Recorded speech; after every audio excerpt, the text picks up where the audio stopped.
congratulations. Really tough test against a quality player in Scott there, but 99 average, 58% on the doubles. Must be delighted with that one. Yeah, of course. Do you know, I didn't feel like I played as well, and I thought Scotty underachieved in a way because I haven't got this big call off you going in 180, you know. It's something what you expect on the game. I probably expected it to be a little bit higher, considering we practiced together. But actually it was edgy. It was edgy, and maybe I dealt with it a little bit more, but I probably put that down to experience at the minute for Scott. But he's definitely fantastic. I've been on a journey for 3 years when he wasn't here, and now he's here. I've decided just to walk away, let him get on with it, because he's good enough. He can do it now. This tournament must hold incredible memories for you after that incredible win on debut in 2018. 6th World Championship now, and what's it feel like going back to the Pally once again? I don't know, you look up there, you look at the iconic things around you, you know. This place will always be special to me. It doesn't matter even if I don't play darts, you know. I think if I couldn't get, maybe in a few years, if I didn't play darts, I'd still love to come back, be in the arena and get the feel for it, you know. You never know what's around the corner, but at the same time, this place is just a place where you want to play. It's the holy grail. Obviously winning it, the way people treat you around the world in the next year, and yeah, it's just special. It really is. 2022 has been a really positive year for you. Some great success on the European Tour, the Pro Tour. Prior to Minehead last month, your TV form hadn't quite been as strong, but how much confidence have you gained from your performances there? I think, well, the TV, you say strong.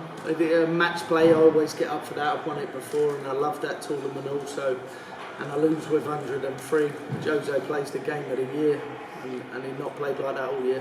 I would add that. I don't mean that in a nasty way, I know, because I like him, but at the same time, no, it's not really been there for the performances on TV, but away from the TV, I've performed and stuff, and I feel like I'm getting better again, you know. I feel like I've got the old Bobby back, and I'm enjoying it.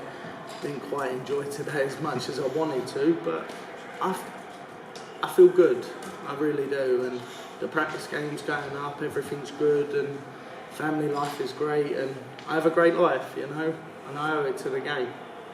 And just finally now, looking ahead to round 3, it's Mervyn King up next. What are your thoughts on playing Mervyn? Could never take him lightly, that's my fault, you know. I get on with Merv, and he will tell me and everything that he's had a bad year and stuff, but coming into here, whoever's having a bad year or you're having a bad run, you know, the World Championships is where it's all about and where the dreams are, and you've got so many people what you would say wouldn't even win the first game here. I'm not saying him, but at the same time, people go on little runs, and I've got to be on my game. Got to make sure that I'm right, and I would definitely not take that game for a liberty. Thank you. Well, many congratulations. When the draw was done, obviously we know you and Scott practiced together. What was the banter like knowing that you two were on a collision course? I had a practice with him maybe 10 days ago, maybe a little bit over, maybe around the 10th, and I played him, and yeah, it went the way it went, and it went more in my favour. But at the same time, you know, you go up on that big stage, you have that crowd, and you always knew it was going to be different. But from both parties today, there was too much respect there, and there shouldn't have been. How good can Scott be now he's got his car? I think we're all going to see, and he's not a shy boy. That's what I love about him. He's not a shy boy, you know.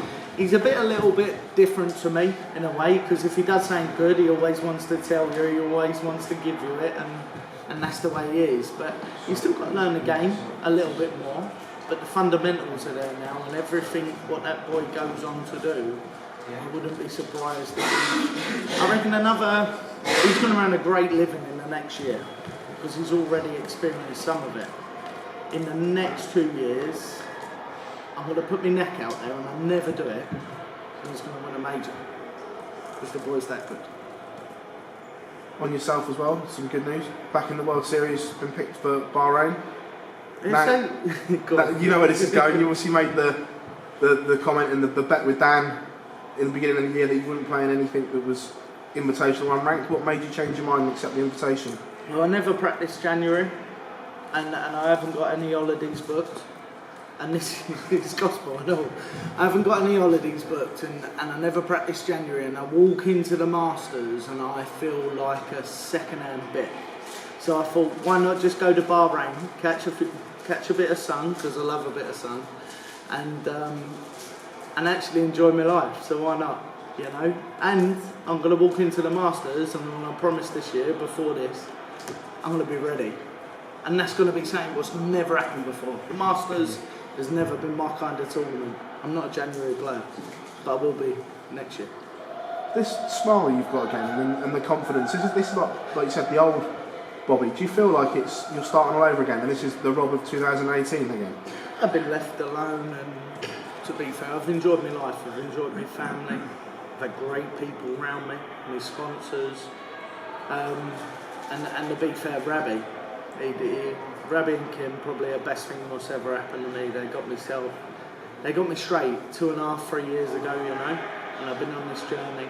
I enjoy it every week.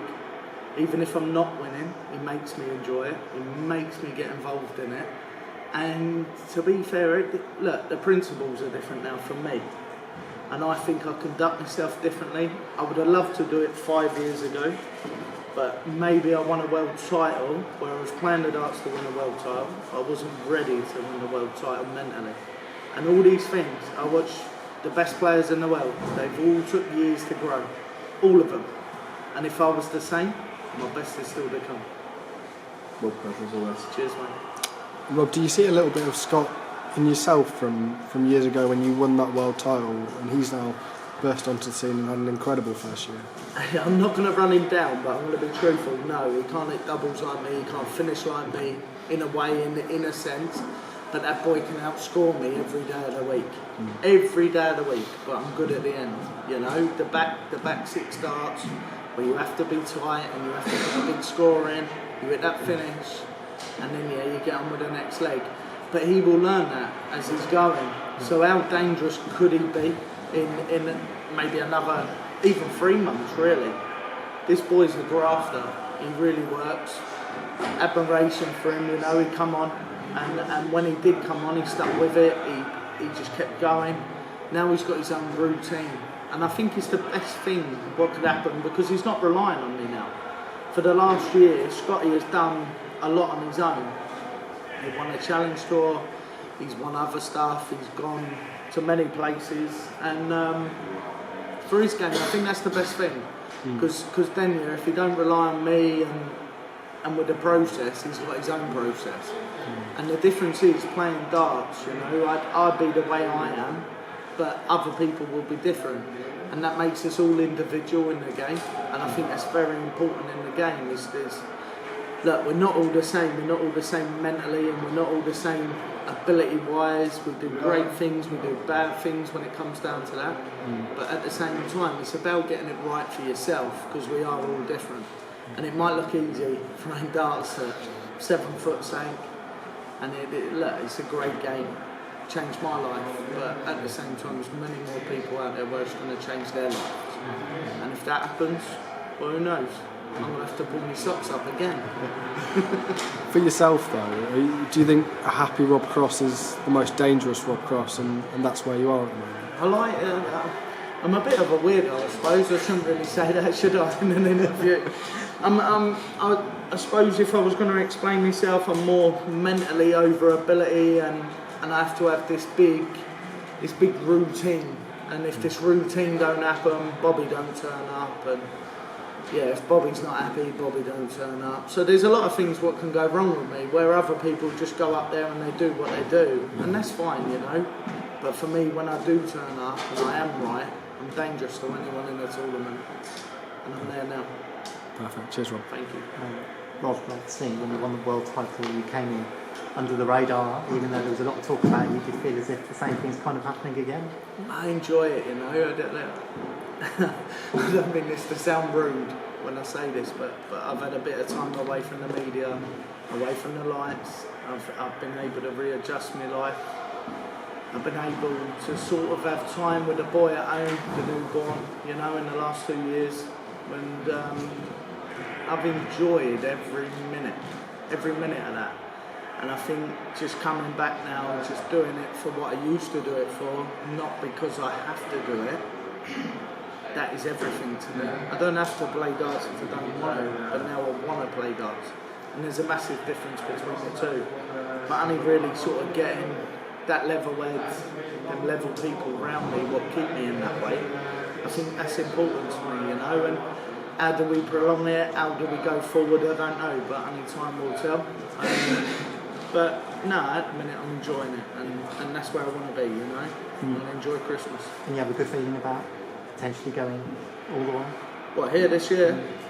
I think it's my best chance since I won it, and I would say that is the most free I've felt. I've just played my best pal on there, one of them, and it's not the easiest game in the world. I actually thought, I'd go probably 106, 108 today, the way I've been practicing, and I didn't turn up that way. I've had to graft, and I've still ended up with, I think someone said a 99, so look, that's darts. You just got to make it into a winning 99 or a winning 108, and nothing else matters, you know. Get your head down, move on. I can enjoy Christmas. It's fantastic. But there's always room for improvement. Oh, there's always room for improvement. If I was hitting 115s all the time, I'm 120, because that's the mentality. But like I said, I've been here now for it's going to be 6 years this year. I've enjoyed every moment to a certain degree. I've had my own problems, I've had everything else. And I've sort of learned about the game. I'm probably knowledgeable enough with the game, but away from the game, I'm knowledgeable again. You know, so I understand a bit about myself. I've been on a journey and I had to understand about myself, because that's the most important thing that gets a performance out of me.